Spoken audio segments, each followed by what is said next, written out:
Olá! No Repórter Eco de hoje você acompanha uma visita a um jardim botânico no interior paulista, que é considerado um centro de referência em pesquisa e conservação da flora brasileira. Conheça também a ONG que promove a coleta e reciclagem de um dos inimigos dos cursos d'água e dos encanamentos da pia.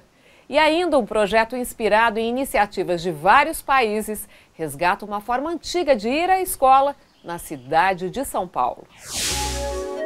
É o movimento Carona a Pé, que organiza grupos de pais e alunos para uma caminhada diária de ida e volta até o colégio. Célia Marcondes criou a Ecólio, que tenta dar um destino correto ao óleo de cozinha usado. E um passeio pelo Plantarum em Nova Odessa. O lugar criado pelo botânico Harry Lorenzi abriga uma rica diversidade de espécies de plantas encontradas nas nossas florestas.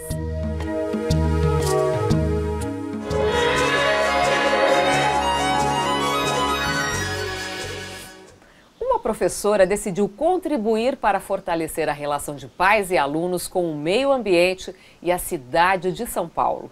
Carolina Padilha criou o projeto Carona a Pé. A ideia é formar grupos de crianças e adultos que morem próximos para fazer o trajeto de ida e volta da escola a pé.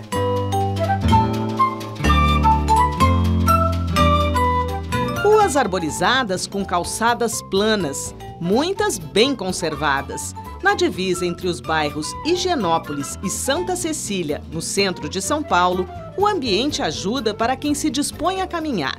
A professora Carolina Padilha sabe disso. Costuma se deslocar a pé ou de bicicleta. Para facilitar a chegada de estudantes à escola onde trabalha na região, criou o programa Carona a Pé, inspirado em iniciativas semelhantes em outras cidades ao redor do mundo. É tipo uma carona, mas em vez de ser de carro, peru, essas coisas, é carona a pé. Você vai a pé. A proposta do Carona é reunir, as pessoas que moram próximas para juntas fazerem esse percurso do trajeto de casa para a escola. Porque a gente acredita que olhar a cidade de uma maneira coletiva, os problemas e as belezas geram uma reflexão, um pensamento, uma forma de encarar e viver essa cidade sobre uma outra perspectiva. Criou-se um grupo de WhatsApp da nossa rota de carona a pé e todo dia de noite a gente combina quem vai conduzir o dia seguinte, que criança está doente, não vai, que criança vai, quem espera, quem não espera. Às vezes tem alguma coisa diferente, mas em geral eu levo o meu filho até o ponto de encontro que é aqui na esquina. Às vezes eu acompanho, às vezes eu deixo ele com a rota e a rota segue sem mim. Cerca de 80 estudantes participam das caronas em grupos de 6 a 12 pessoas. Identificados com faixas cor de laranja, os mais velhos são monitores, cuidam da segurança dos menores. Mais de 20 adultos se revezam para acompanhá-los em trajetos que variam de 500 metros a cerca de 2 quilômetros. Eu amo carona a pé. Por quê? Porque você pode conversar e você vem com os amigos para a escola. A gente conversa, a gente conta as coisas, as novidades da gente. A gente investe nos pontos de encontro, então se as famílias conseguem levar os seus filhos e os estudantes até pontos um pouco mais afastados da escola, para que esse final, para que essa chegada até a escola ocorra caminhando, a gente já consegue tornar esse ambiente um pouco melhor. E a gente vai deixar a frente da escola para as vans e para as pessoas que precisam vir de carro porque moram sim muito longe. A jornalista Flávia Oliveira e os filhos Júlia e Antônio se integraram há 1 ano, quando o Carona a Pé era uma experiência piloto. As crianças adoram. O que você acha de ir a pé? Você não gasta tanta gasolina no carro e você se diverte mais com os amigos. E você também conhece os amigos novos que você nunca tinha conhecido. O Carona, de um modo mais amplo, ele traz uma convivência com a cidade, convivência com o outro e segurança. A cidade é nossa, É isso que eu acho bacana disso, é isso que eu queria para os meus filhos. O site caronapé.com.br foi criado para estimular comunidades escolares a fazerem o mesmo, inclusive em outras cidades brasileiras. Porque uma cidade acessível para as crianças é uma cidade boa para todo mundo.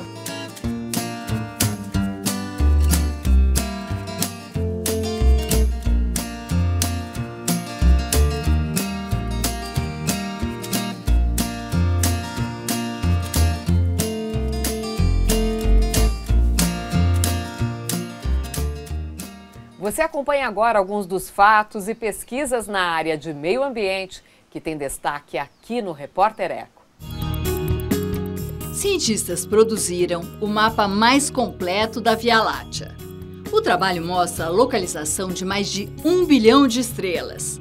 As informações em detalhes são da Agência Espacial Europeia e foram coletadas ao longo de 14 meses pela nave Gaia, que foi lançada no fim de 2013. Os astrônomos consideram que o Atlas é uma ferramenta importante para o estudo da formação, evolução e estrutura da galáxia, onde se encontra o nosso sistema solar e, por consequência, a Terra. Em 25 anos, a humanidade invadiu 1/10 das regiões ainda intactas do nosso planeta. Os dados foram divulgados durante o encontro realizado no estado norte-americano do Havaí.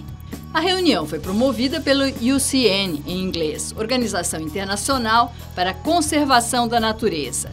Representantes de governos e ambientalistas discutiram os maiores desafios para proteger o meio ambiente.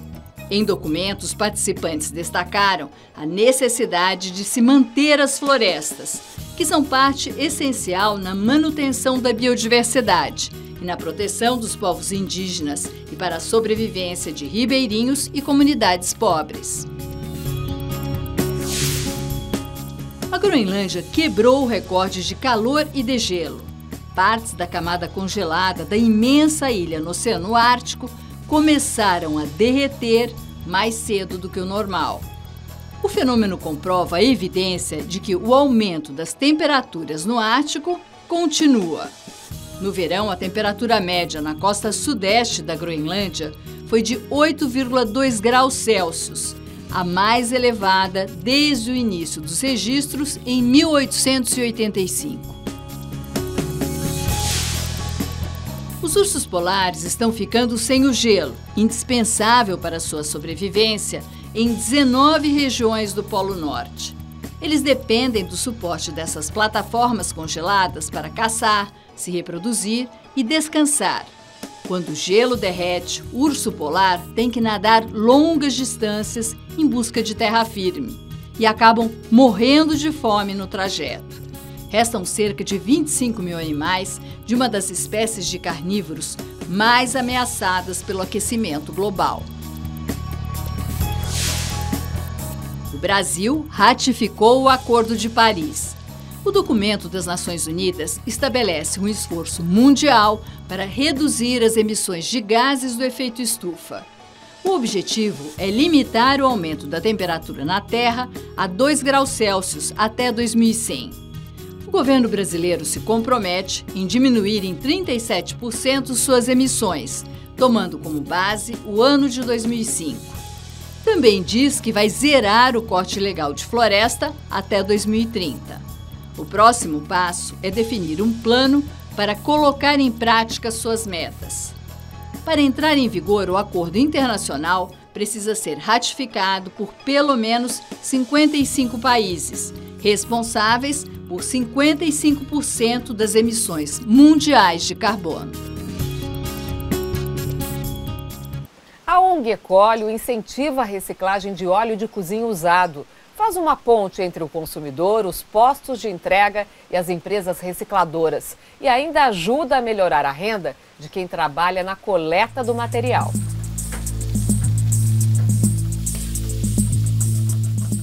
Uma dúvida que sempre passou pela cabeça da dona de casa Célia Marcondes. O que fazer com o óleo de cozinha usado? Conhecido inimigo dos cursos d'água e dos encanamentos da pia e de toda a rede pública de esgoto. Nós chamamos isso de o colesterol da tubulação. Na rede pública, ele evidentemente vai causar um problema muito maior ainda, porque se ele chegar nos rios, nos lagos, nos oceanos, aí a contaminação é muito maior. Ele cria lá uma película que impede a respiração da vida aquática, portanto, compromete os peixes e aí compromete a alimentação humana. Além do cuidado de separar o óleo que sobra diariamente em casa, a advogada Célia Marcondes foi buscar uma solução para o problema. Ela criou a Ecólio, uma rede de coletadores, beneficiadores e recicladores que já se espalha por vários estados brasileiros. Um sistema organizado que começa com a instalação de ecopontos para estimular o cidadão a dar o destino correto ao óleo usado de cozinha. Depois de 7 anos de trabalho duro e voluntário, ela começa a colher os frutos. No estado de São Paulo já coletamos 2.700.000 litros de óleo mês. É um lago do Ibirapuera por mês. Na cidade de São Paulo nós coletamos 1.600.000 litros de óleo mês. Este óleo é coletado não pela Ecólio, que ela é a associação que congrega todos. É coletado por nossos associados, que são aqueles catadores, coletadores. Uma vez coletado das residências, do comércio, da cozinha industrial, ele passa para o próximo ponto, que é o beneficiamento, onde é transformado o resíduo em matéria-prima, e dali ele vai para a indústria e vai virar uma série de produtos. Esta empresa, localizada em São Bernardo do Campo, no ABC Paulista, hoje associada à Ecólio, já recicla óleo de cozinha usado há pelo menos 17 anos. São cerca de 250 toneladas por mês. A maioria é repassada para a indústria de biodiesel. Agora, uma parte do óleo é destinada à produção de 200 toneladas por mês de sabão em pedra.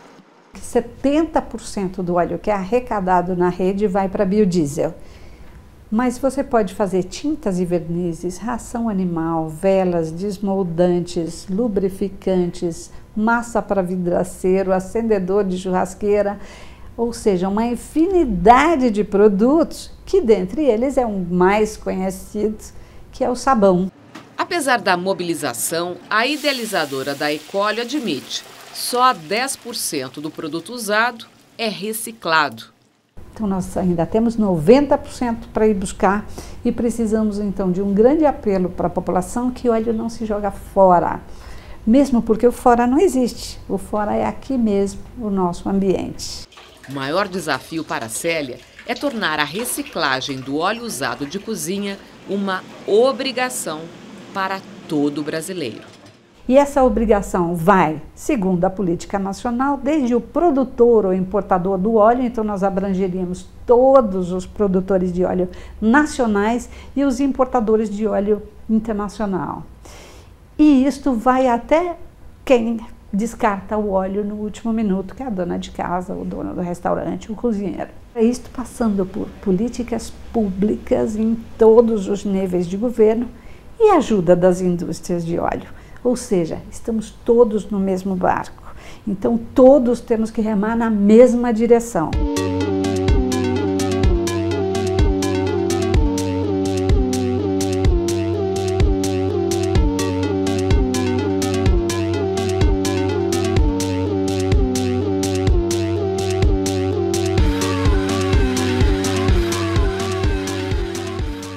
Chegou a hora das imagens que a gente escolheu para você na internet.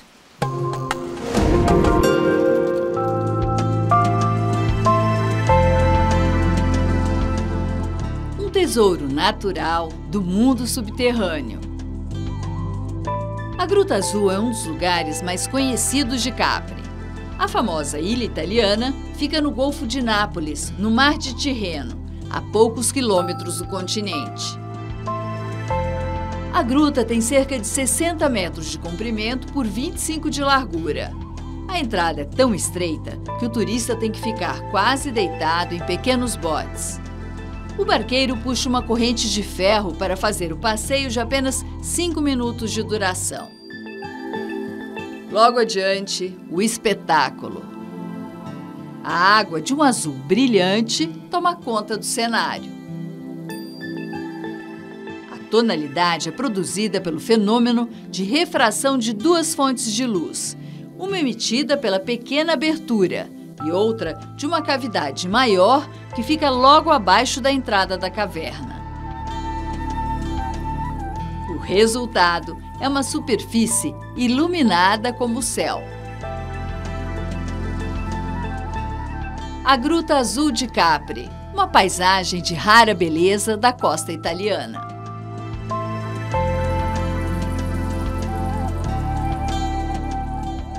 Um jardim botânico em Nova Odessa, interior paulista, reúne um dos maiores acervos de espécies de plantas encontradas em todos os biomas brasileiros. É o Plantarum, uma boa opção de passeio que une turismo ecológico ao conhecimento da flora.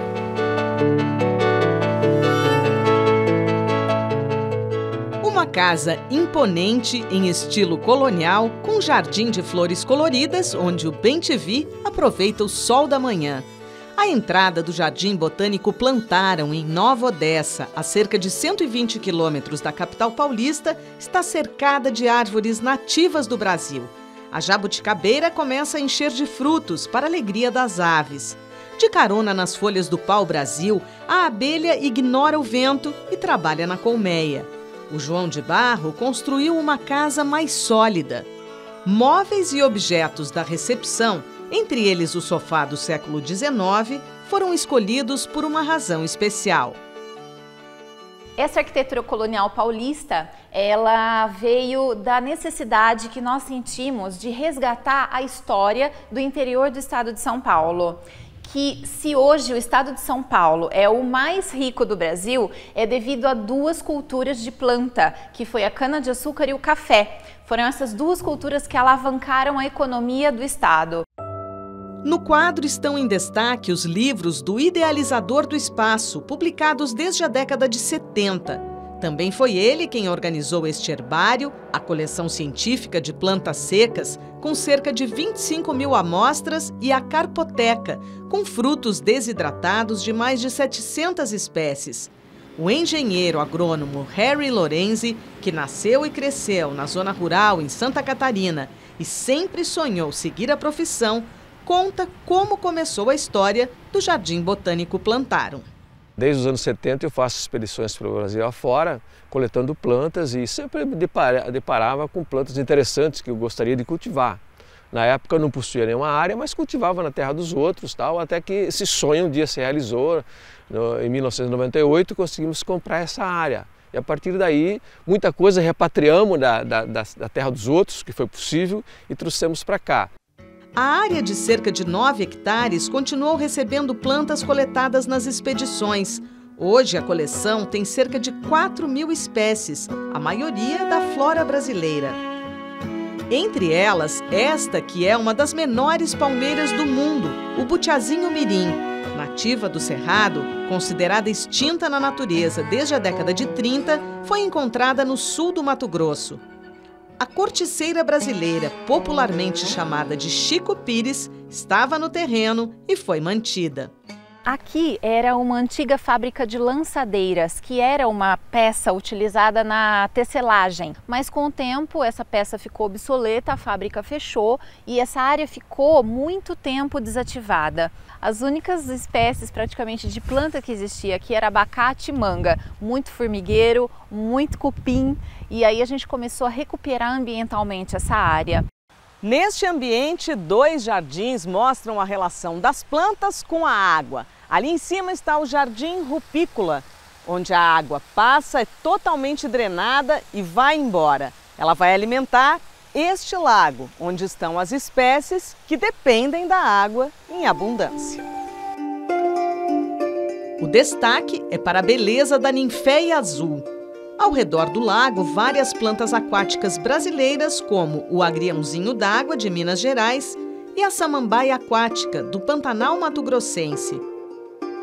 O Jardim Botânico mantém abelhas nativas sem ferrão, de várias espécies. A arte está presente por meio das obras do escultor Melo Wittkowski Pinto, que nasceu aqui na região e estudou na Itália. Habitantes das florestas, muitos deles protagonistas das lendas brasileiras, são apresentados em grandes dimensões para chamar a atenção para a preservação das culturas tradicionais. Nós fazemos cursos, nós temos simpósios, do Plantarum são 2 anuais. Nós temos continuamente expedições de prospecção botânica. Em média, nós descobrimos cerca de 10 espécies novas por ano. O Jardim Botânico Plantaram foi fundado em 2007 por um grupo com 16 associados. 4 anos depois, foi reconhecido como Jardim Botânico por uma comissão do Ministério do Meio Ambiente. Em 2015, virou o OCIP, Organização da Sociedade Civil de Interesse Público. O objetivo é conservar a biodiversidade brasileira. A gente quer deixar isso aqui como legado. No momento eu percebi que eu tinha um jardim maior do que da Rainha da Inglaterra. E para que eu precisava isso, né? Falei, vamos achar uma maneira de compartilhar isso com a sociedade, com o objetivo de ensiná-las a entender e apreciar a natureza.